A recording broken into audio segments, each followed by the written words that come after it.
Hello, ladies. Carolyn Brandon here in Washington, D.C. Hi, Jen Fritzsche. How are Hi, you? hi, Grace. Hi, Carolyn. How are Good. I'm you? sitting in a Boulder hotel room. Yay. And Grace Koh, our featured speaker, is where are you, Grace? Today, I am in Hillsboro, Oregon. We're flying up the Pacific coast and having a great time doing it. Wonderful. Welcome, welcome, welcome for all of our audience members. Welcome to another session of the Georgetown Center for Business and Public Policy's Lunch Nuggets, Little Nuggets of Tech and Telecom. Jen, after doing this for a year, I think I actually got the name of our little organization correct. So Professor Mayer should be very happy.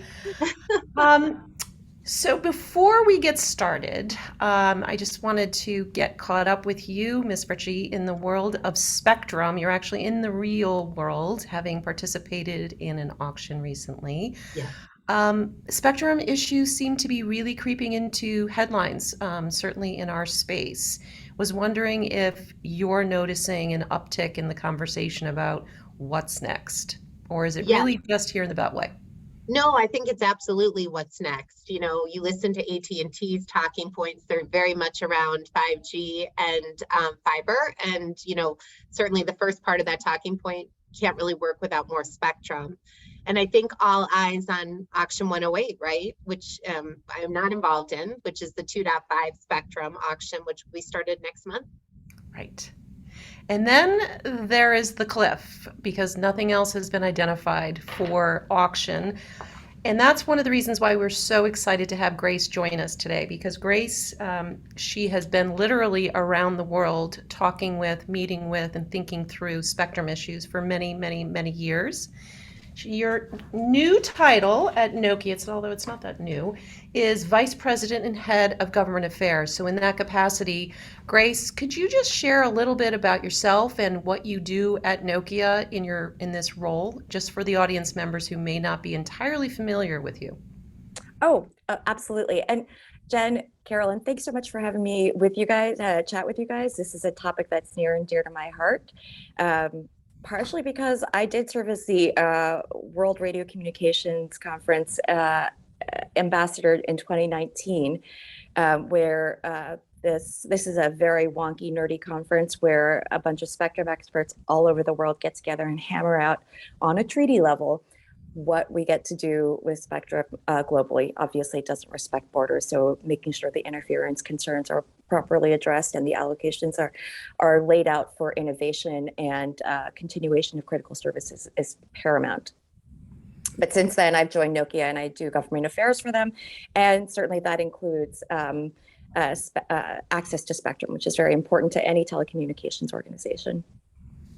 Thank you for making the time, especially on your vacation, Grace. I'm sorry that the way our schedule worked has you calling in from the airport, but hopefully this will be the last work-related thing you need to do, and you and your husband can have a fabulous, at least a week or two. All right, so let's get started. And I think we're going to follow the same format we typically do for these events, which is we have a few questions, and then we'll, I think, as we always do, get into a real conversation. So just to get us started, Grace, I'm curious what you see either here in the United States, well, actually here in the United States and around the world, that are driving a need for more spectrum. Yeah, that's a great question. What I see happening that is driving the need for more spectrum is the increase in. It's interesting, the changes in the way the different Gs have gone. 1 through 4 Gs were really about communications and consumer communications.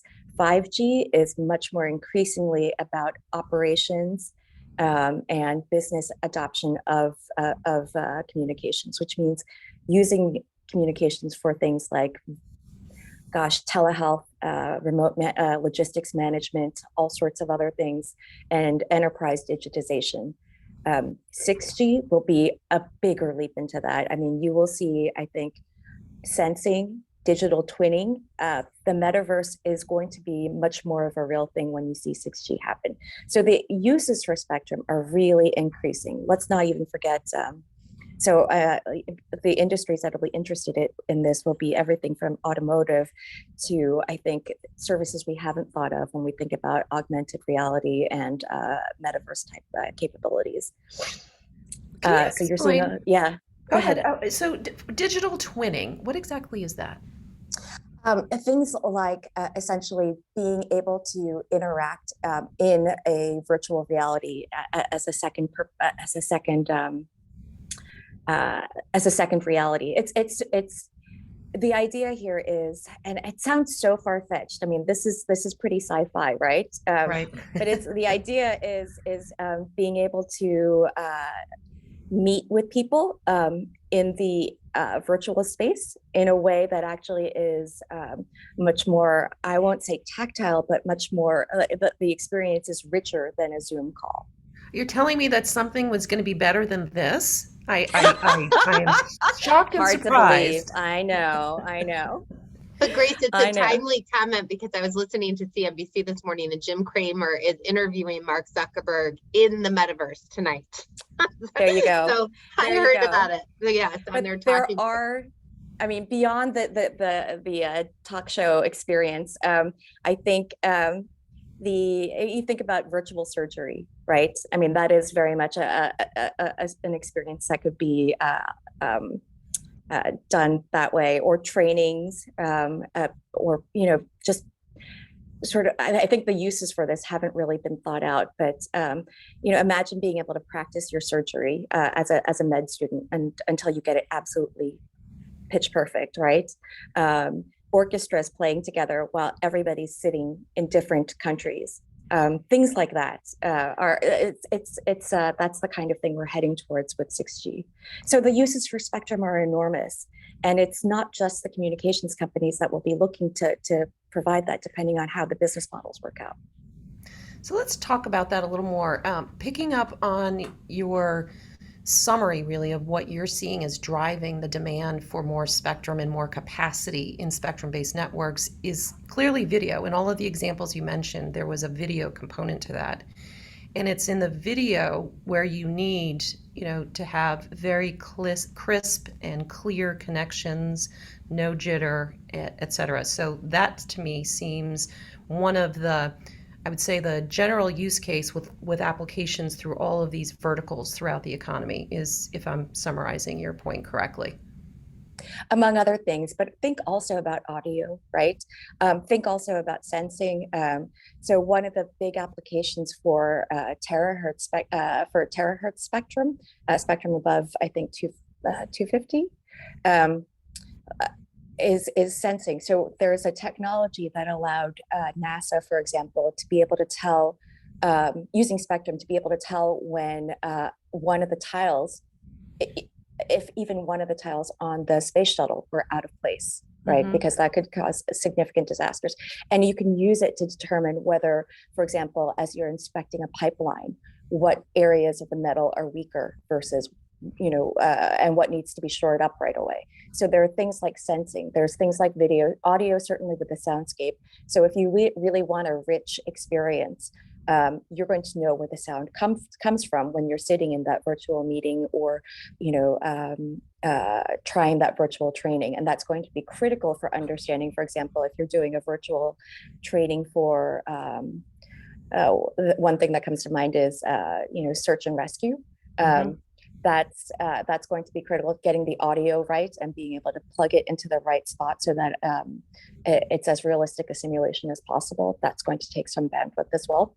And then providing all of the tactile inputs. Then there's also the increase in computing power that's going to be required to be able to process all of that, create, I think, algorithms that actually simulate that real reality, that virtual reality. Great. So much of the spectrum that has been a focus, the high band spectrum is incredibly interesting, but really has been this mid band spectrum. And, Verizon's purchase of over $50 billion in C-band alone offers evidence of that. I'm curious, where do you see more mid-band spectrum coming down the line? Because, politics aside, it did seem like prior to this, we had a president much more, I'm going to use the word obsessed with 5G than current President Biden is. He was obsessed with 10G, if I recall correctly. All G's. All the G's, all the G's. Yeah. Uh, Look, I think mid-band spectrum is a necessity. There is a general sort of trend towards harmonization around that mid three gigahertz band, those mid 3 gigahertz bands, and we've in the United States have some of the C band, which is helping. But there is a real effort to try to figure out what we can do with the 3.1 to 3.45 bands. And that's a process that's being under. But there's a real. I think there were several attempts to get at that spectrum in Congress. I'm thinking about the Mobile Now Act. But then I think DoD. I know that there is an industry consortium with DoD trying to figure out how to define what it is that industry is looking for and how to protect what the incumbent uses are, which are also, of course, critical to national security. So we want to be able to do both in an effective way.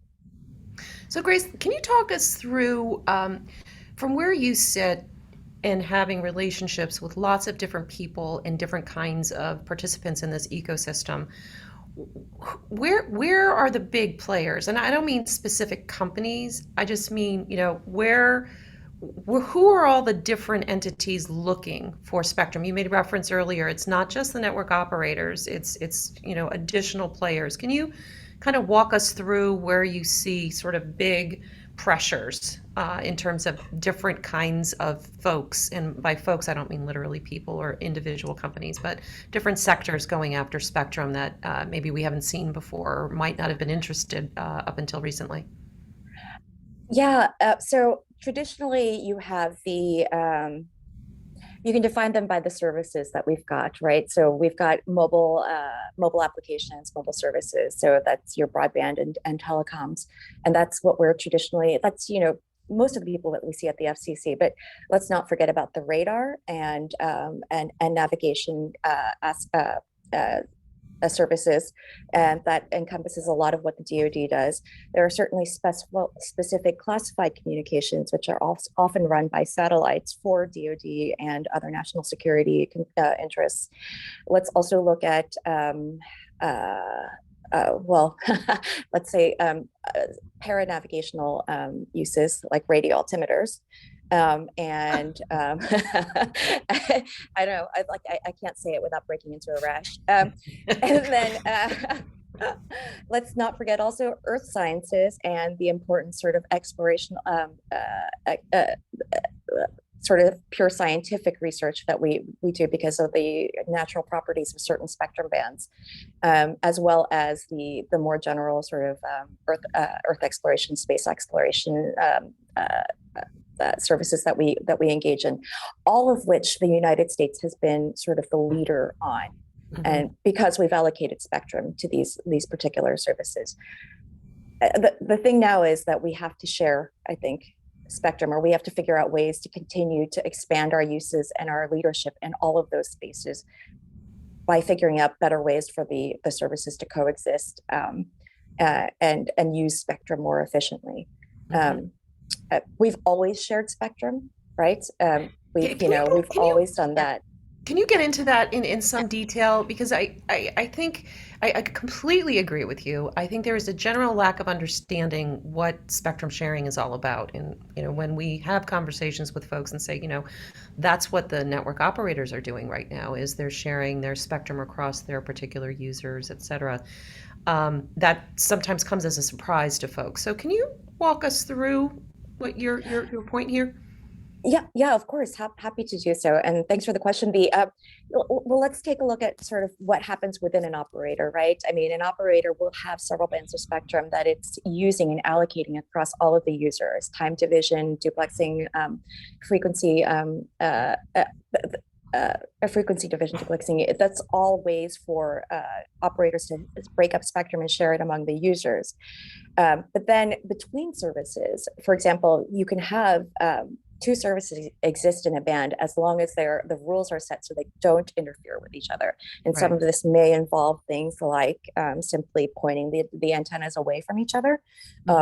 So, you can have antennas tilt below horizon or above horizon in order to be able to avoid interfering with another service, or setting power limits at certain levels. But we've been doing this for quite some time. For example, the 39 gigahertz band is shared between satellites. I mean, there's a certain amount of spectrum and a certain amount of unlimited use, exclusive use in the bands, but there's also power limits set so that they don't interfere with each other, either adjacently or co-channel. So that kind of thing happens. For example, Wi-Fi also exists in a band where there are radars, and the Wi-Fi simply has to sense whether or not the radars are on before it actually begins transmitting. So there are ways we have done this for time immemorial, and we continue to try to find ways to set the rules so that we can continue to make the most use of the spectrum. Grace, do you think, though, is it fair to say what you're saying is the spectrum that's still to come out likely will have a shared component to it? Because, like, if you look at C-band or the 345 that was auctioned off, like AT&T would say, you know, I paid $20 billion in C-band because I have exclusive use of it and can share it among my services. But for, like, if something happened in the lower threes, would that have to be shared in some capacity with the DoD? Is that what you think? I think that's what's being contemplated right now, is that there is going to be, I think that's what the discussions are ongoing as they study how to free up the that 3.1 to 3.45 frequencies, those frequencies for use. What will happen is there will be probably some exclusion zones set geographically. There will be power limits set. And there'll be ways for us not to interfere with the existing services. So that's probably what will happen. It's very much like what happened with 3.5 band with the CBRS band. And I think they will look for, I think they, meaning the industry and government group negotiators, will look for ways to figure out how to avoid how to set a model for making sure that users are informed of what's going on in the band and what power limits they're allowed to go to, and other restrictions on how the services can be used. And that will set the value of the spectrum, right? If Verizon gets exclusive use of a chunk, or AT&T gets exclusive use of a chunk, then they will have to decide based on the restrictions that are set how much that spectrum's worth to them. So let's, I think you just touched upon this. So another way of sharing is geographic, right? So I get to use it on the East Coast, you get to use it on the West Coast, and that's also something that's happening. With respect to CBRS, you know, given the amount of time that's passed since the original pitch was made to the FCC and they decided to go ahead and allocate that chunk, CBRS still doesn't seem to be as scaled and widely deployed as the spectrum that was purchased at AWS or C-band. So I guess the question I have is, we're still trying to figure out band by band going forward what's going to work when it comes to sharing, or is there some sort of Uber sharing paradigm that can easily be applied to all of these bands going forward? Wow. So I love I love having a universal theory, but I'm not sure if I can think of one at this point. But you know, much smarter minds than mine will be at work on this question. It could be band by band. What I'm finding is that CBRS has applications for different use cases. So in particular, private wireless is it's very deployable in CBRS. And private wireless, for example, can be used to boost networks that exist. So it can be used by CSPs. It can also be used by enterprises seeking to digitize. So a manufacturing campus in Peoria, Illinois could set up a private wireless network using CBRS to manage the logistics of manufacturing and track things along those lines. That could be very helpful. So what you're seeing is, I think, still perhaps a nascent understanding of how enterprises will use the capabilities of 5G, and it could blossom in CBRS, or it could blossom in network slicing by the operators, right? So Right. it's still at a very, I mean, 5G is still pretty nascent. Somebody said to me, it takes 10 years to develop a new G, but it takes industry about 20 years to adopt fully and make the most use out of it. So I think we're at the beginning of what we can see happening with 5G. It's pressure on you, Jen, to come up with those use cases and business cases. I know.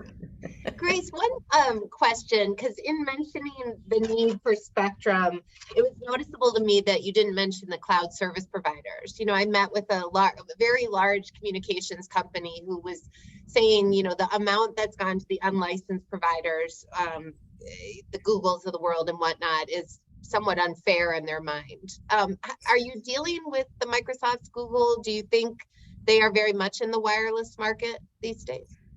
I do agree that they are much in the wireless market. You're absolutely right that the cloud service providers are critical to the digitization of enterprise.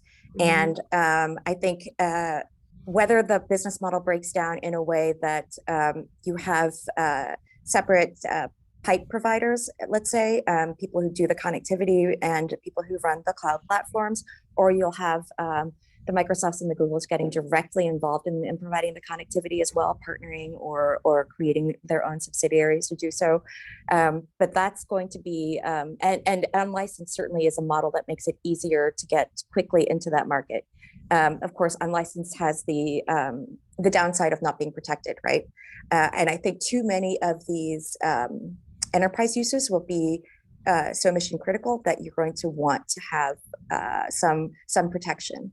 So there are models of spectrum use. For example, you can get secondary allocations, right, that protect you from additional interference. You're just not required to. You're just not able to interfere with the primary user. So there can be other models of spectrum rights set up so that you do have some level of protection that perhaps would be enough to actually satisfy the needs of a particular business or enterprise.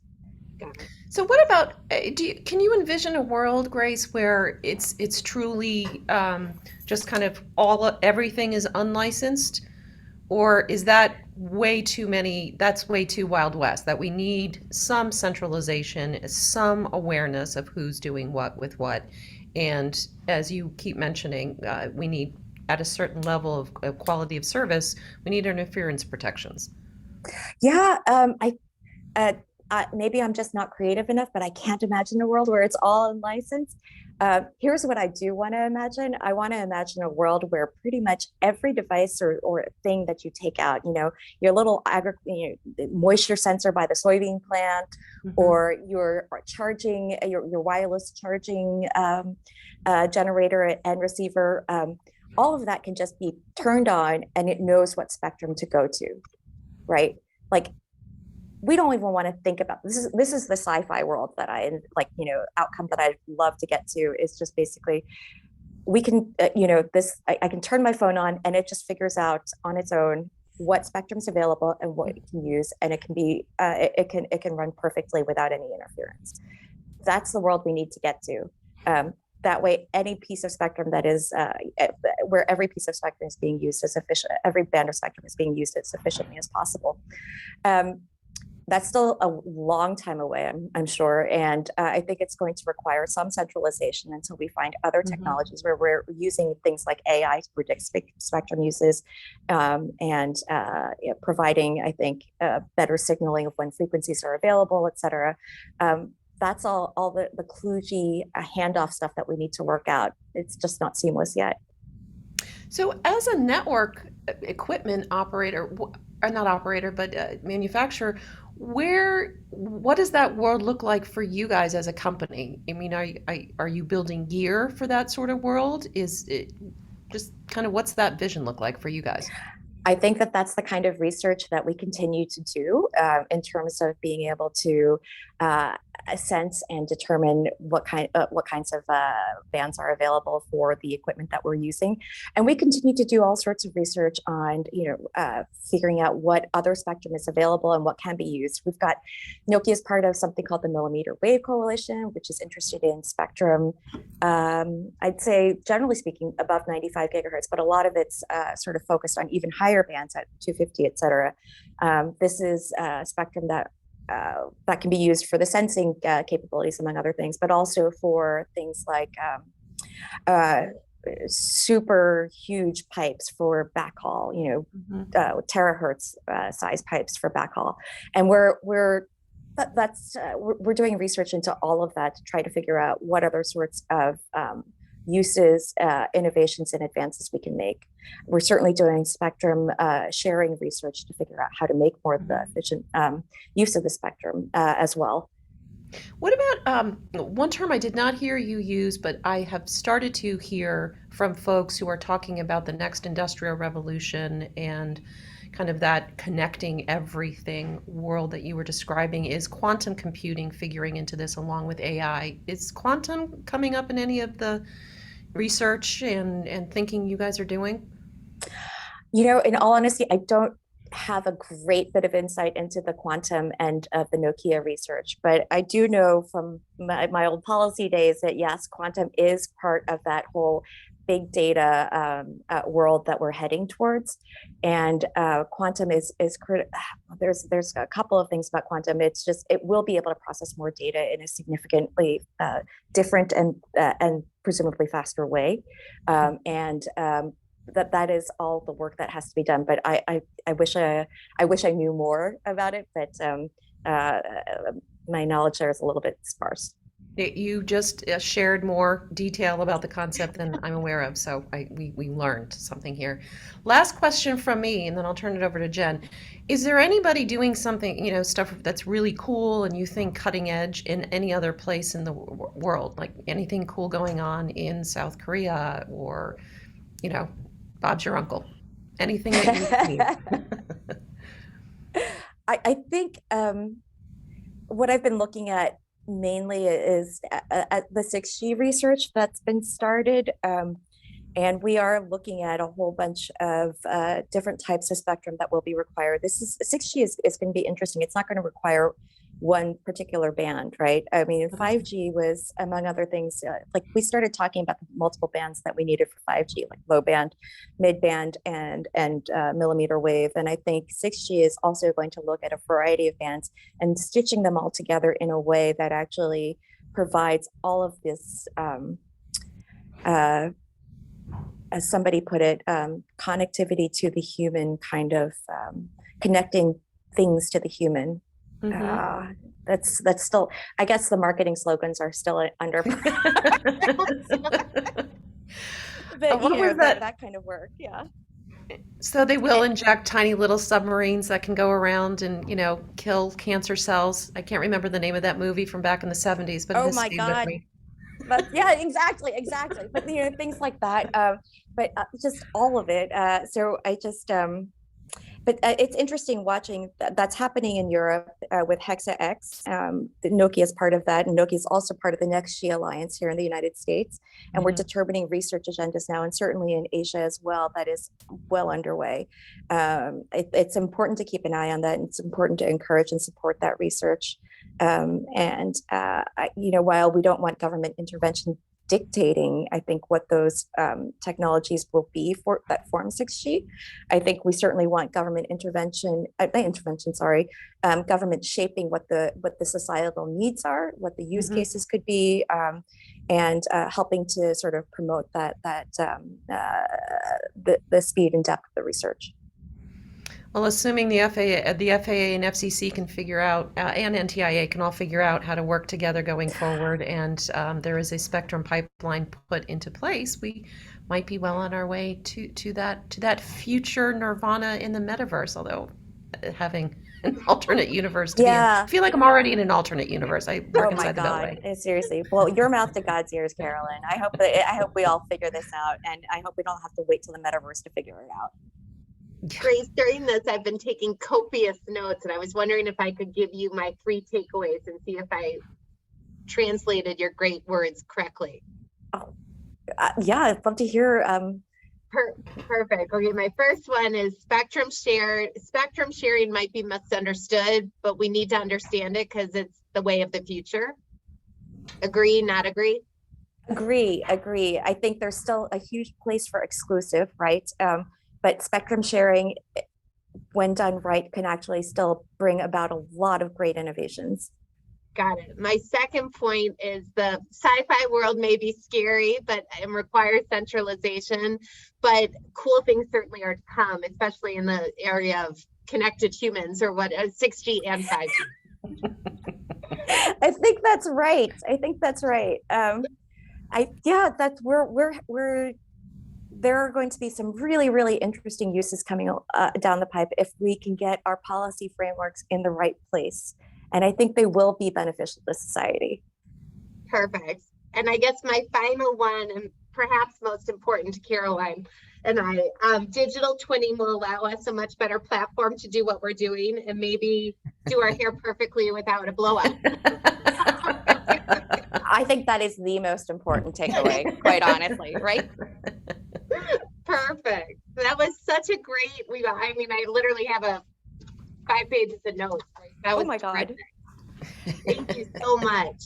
Thank you. It's so much fun to chat with some really cool, smart women on nerdy topics. Let's keep this up.